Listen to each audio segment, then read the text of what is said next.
Hello friends, welcome back to my YouTube channel. कैसे हैं आप सभी? I hope you are doing great. So guys, if you are new in my channel, please subscribe to literature notes with Priya and you can get early notifications of my videos. Firstly, I will give you some short introduction of my channel. This channel is about the English literature notes and the paper analysis. It is especially for helpful for UG and the PG examination. So guys, without any further delay let's start. So आज आपको समझ आ ही गया होगा कि आज मैं क्या discuss करने जा रही हूँ। So guys, I am going to discuss about the most important topic, how to get 70% marks in the PG examination. So guys, आज मैं आपको जो मेरी क्या स्ट्रेटजी होने वाली थी जब मेरे PG एग्ज़ाम चल रहे थे।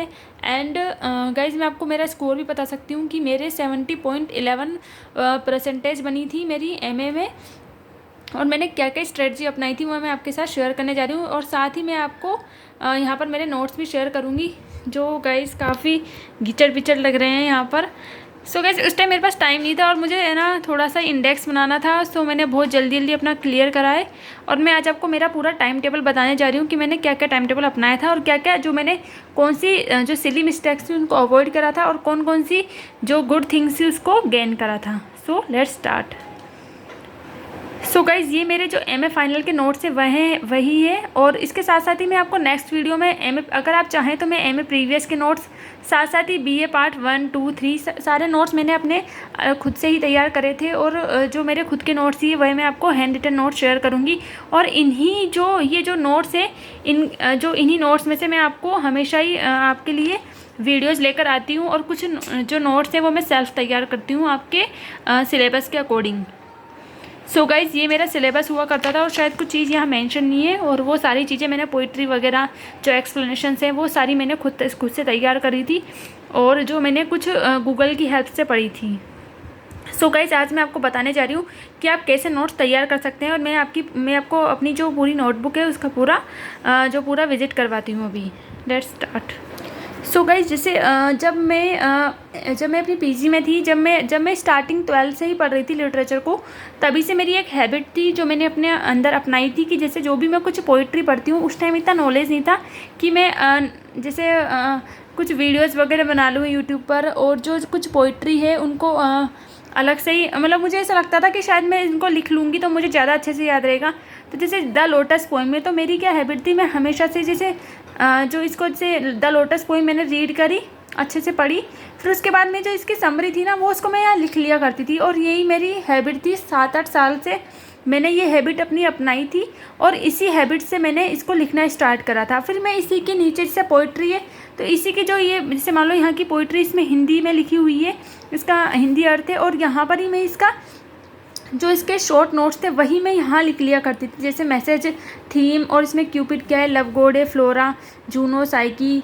तो यहाँ मैंने सारी चीज़ें लिख ली। और इसमें थोड़ा सा यहाँ पे जैसे तोरू दत्त को हमें जॉन कीट से कंपेयर किया जाता है। सो गाइज, मैंने यहाँ पर ये सारी चीज़ें लिख रखी थी। सो मैंने ऐसे ही जो नेक्स्ट है जैसे मेरी जितनी भी पोइट्री है मैंने यहाँ पे सारा ही ये लिख रखा था। सो आप देख सकते हैं मैं कितनी डेडिकेटेड थी अपनी स्टडी को लेकर, और मैं कितना डेडिकेशन के साथ पढ़ा करती थी। ये देखो सारे ही मैंने नोट्स बना रखे हैं यहाँ पर।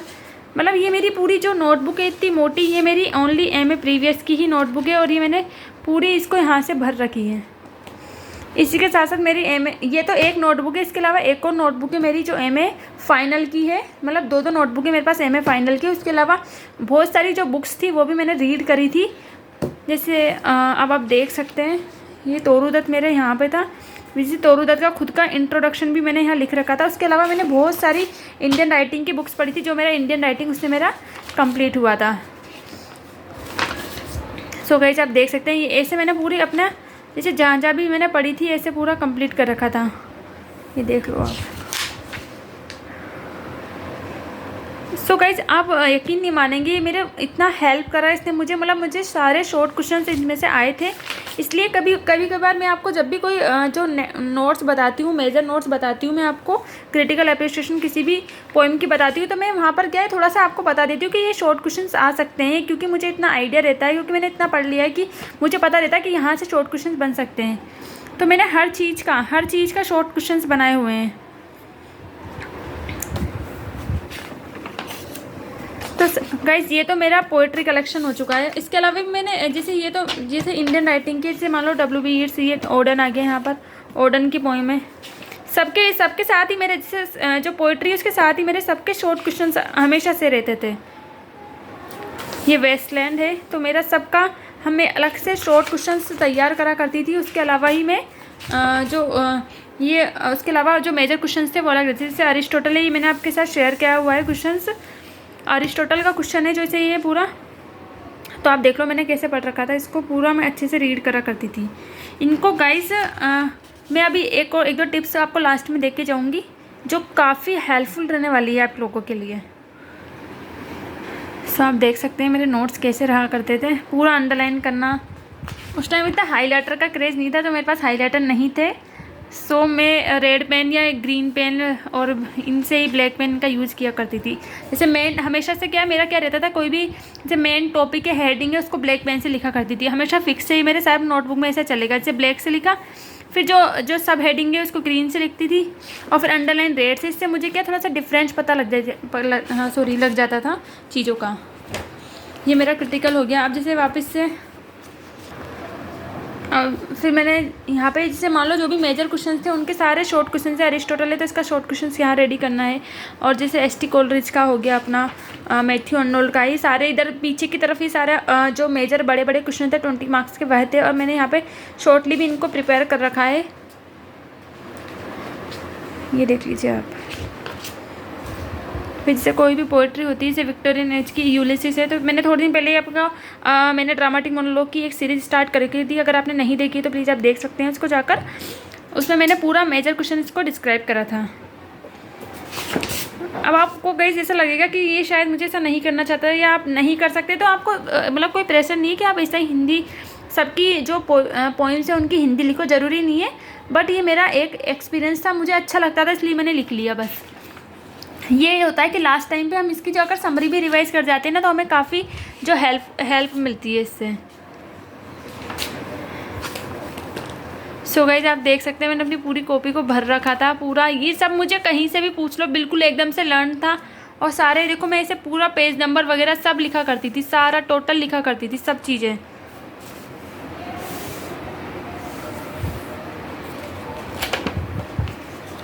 और जैसे मुझे भी ऐसा रहता था कि जैसे मुझसे कहीं से भी कोई बीच में से भी कोई पूछ लेता था ना ये कैरेक्टर किस में या किस में, बिल्कुल एकदम से हाजिर रहता था आंसर।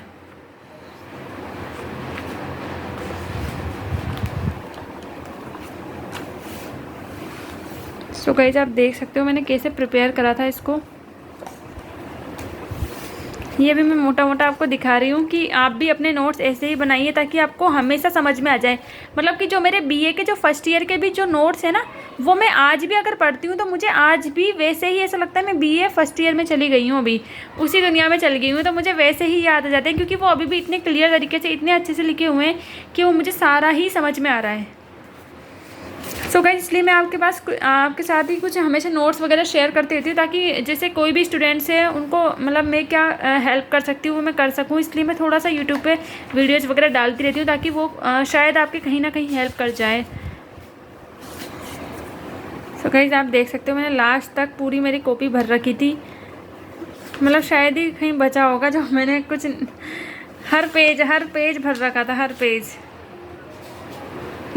ये बिल्कुल लास्ट टाइम के नोट्स हैं, मुझे बिल्कुल लास्ट टाइम के, जब मेरी शायद एग्ज़ाम ही आ गई थी उससे 1-2 महीने पहले के, इसलिए मुझे यहाँ को जल्दी कवर करना पड़ा ये चीज़ें।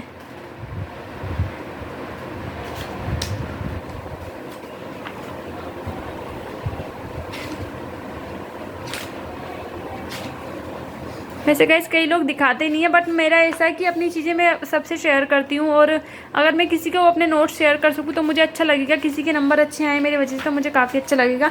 ये वाले नोट्स भी मैंने आपके साथ शेयर कर रखे हैं, बस इसको मैं अभी और डिटेल में पढ़ाऊँगी। ये MA के हिसाब से थोड़ा छोटे ही हैं। ये देखो पूरी मेरी कॉपी भरी हुई है यहाँ से यहाँ तक। सो गाइस ये तो मेरे थे MA के नोट्स जो मैंने आपके साथ शेयर करे थे। अब इसके अलावा देखो गाइस बिल्कुल फट चुकी है। आप देख लो मैंने कितनी भयंकर पढ़ाई करी होगी। यहाँ से मुझे इसको टेप तक लगानी पड़ेगी, यहाँ टेप बिल्कुल फुल हो चुकी है ये। अब इस पर मुझे एक कवर चलाना पड़ेगा जो मैं ये हमेशा से मेरे साथ रह सके। सो गाइज अब आती है हमारी टिप की मैं आपको टिप्स दूंगी और टिप्स के साथ साथ ही मैं आपको बताऊंगी कि आपको क्या क्या करना चाहिए और क्या क्या अवॉइड करना चाहिए। सो गाइज यहाँ पे मैंने कुछ पॉइंट बनाए हैं और इसको मैं आपके साथ शेयर करती हूँ। सो गाइज जैसे मतलब अपने 1 ईयर रहता है एमए फाइनल में, तो जो 1 ईयर में गाइज मैंने करीब 4 आवर स्टडी करी थी डेली, कम से कम हल्का फुल्का रिवाइज करती थी। बिकॉज इतना कुछ मतलब जब एग्ज़ाम आती तब हम ज़्यादा वो रह जाते हैं, ज़्यादा एगर हो जाते हैं कि हमें पढ़ना है और उस टाइम बिल्कुल पढ़ाई दिखती है, तो उस टाइम तो हम ज़्यादा स्टडी कर पाते हैं। लेकिन हम जब बीच में डेली रूटीन हमको ऐसा बनाना है कि हमको डेली ही उस चीज़ की प्रैक्टिस करनी है। सो गाइस मेरे कम से कम मैंने 4 आवर तो स्टडी करती थी मैं डेली, पूरे साल भर मैंने 4 आवर स्टडी करी। बट जब एग्ज़ाम टाइम था, जब हमारी एग्ज़ाम की जो डेट शीट अनाउंस हो चुकी थी, तो उस टाइम मैंने 4 आवर स्टडी करना स्टार्ट कर दिया था और मैंने कंटिन्यू 2 मंथ्स जब तक थी, क्योंकि कुछ एग्ज़ाम्स मेरी डिले हो चुकी थी, तो मैंने 12 आवर स्टडी करी थी डेली बेसिस पे। मैं 8-9 बजे से सुबह लग जाती थी, घर के सारे काम ख़त्म करके पूरा जो भी करके मैं जो 12 आवर स्टडी करती ही थी। बीच में थोड़ी देर नैप वगैरह लेना है वो तो मैं लेती ही थी। तो इसके साथ साथ ही मैंने पूरा अपना 11-12 बजे तक स्टडी करती थी और बहुत अच्छे से करती थी। मतलब बिल्कुल जब स्टडी करती थी तो बस स्टडी ही रहता था मेरे माइंड में कि मुझे लर्न करना है तो करना ही है। उसके साथ साथ ही गाइस आपको अपना पोइट्री का रिवीजन काफ़ी स्ट्रॉन्ग करना पड़ेगा, क्योंकि पोइट्री से ही हमारा रेफरेंस टू कॉन्टेक्स्ट बनता है। अगर आपको पोइट्री की लाइंस लर्न है तो आप उसके साथ उसमें ही रेफरेंस टू कॉन्टेक्स्ट क्लियर कर सकते हैं और आपको रेफरेंस टू कॉन्टेक्स्ट को ज़्यादा लर्न करने की ज़रूरत नहीं है। इसके बारे में मैं आपको बताऊँगी नेक्स्ट वीडियो में, क्योंकि अभी गाइस वीडियो बहुत लंबी हो चुकी है, इसलिए क्योंकि रेफरेंस टू कॉन्टेक्स्ट है उसको भी मैं आपको बता दूँगी क्वेश्चंस के थ्रू कैसे हमको इसको घुमाना है और कैसे बनाना है, क्योंकि मेरे हमेशा रेफरेंस टू कॉन्टेक्स्ट में भी काफ़ी अच्छे नंबर आते थे। और मैं आपको हिंट भी दे सकती हूँ आपको कैसे इसको गेन करना है। ऑल नोट्स रिवीजन, हमको सारे नोट्स का रिवीजन करना है। मतलब ऐसा नहीं कि हम, जैसा कि कई बार स्टूडेंट की माइनस पॉइंट क्या रहता है कि यहाँ पर जो स्टूडेंट्स रहते हैं इनसे लर्न करा, आज एक क्वेश्चन लर्न कर लिया, एक टॉपिक क्लियर हुआ, फिर नेक्स्ट डे दूसरा टॉपिक, फिर थर्ड डे तीसरा टॉपिक। हमें ऐसा नहीं करना है, हमें ½ एन आवर तो निकालना ही है कम से कम, कि हम पिछला जो रिवीजन है वो कर सकें। नहीं तो हम सारा चीज़ें भूल जाएंगे और जो हमको फिर डिक्लाइन की तरफ लेके जाएगा हमारा, क्योंकि हम सारी चीज़ें भूल जाएंगे तो फिर उसका कोई मीन्स नहीं है कि हमने क्या लर्न किया है, क्योंकि हम सब चीज़ भूल चुके रहेंगे।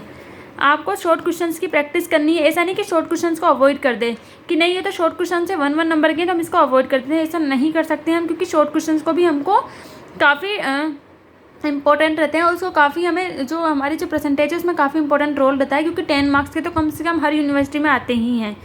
और लॉन्ग क्वेश्चन की प्रैक्टिस करनी है, ये 100% करनी है। और मैंने इतनी भयंकर प्रैक्टिस करी थी लॉन्ग क्वेश्चंस की कि आप सोच भी नहीं सकते। मैंने अपनी इतनी नोटबुक्स भरी हैं लॉन्ग क्वेश्चंस की, और उसमें लिखने से क्या होता था, मैंने इतनी प्रैक्टिस करी लिखने की, इतनी भयंकर प्रैक्टिस करी थी लिखने की, कि लिखने से क्या हुआ कि मेरे जो भी स्पेलिंग मिस्टेक्स थी ना, वो जो थी वो मेरी सारी क्लियर हो चुकी थी। मतलब कई बार हम जैसे आपको मान लो एक्सरसाइज की स्पेलिंग आती है, आपको आती है, जैसे आप लिख सकते हो, लेकिन क्या होता है कि हम एग्ज़ाम में जाते हैं ना तो वहाँ पे हम कंफ्यूज जाएंगे कि वहाँ एस आएगा, एस लास्ट में एस ई आएगा या सी ई आएगा, बहुत ज़्यादा कन्फ्यूजन हो जाती है। बट ये कन्फ्यूजन तभी हमारी क्लियर हो चुकी होती है अगर हम इसमें लिखने की जो राइटिंग स्किल है उसकी राइटिंग की प्रैक्टिस करें और अच्छे से सुंदर राइटिंग करें।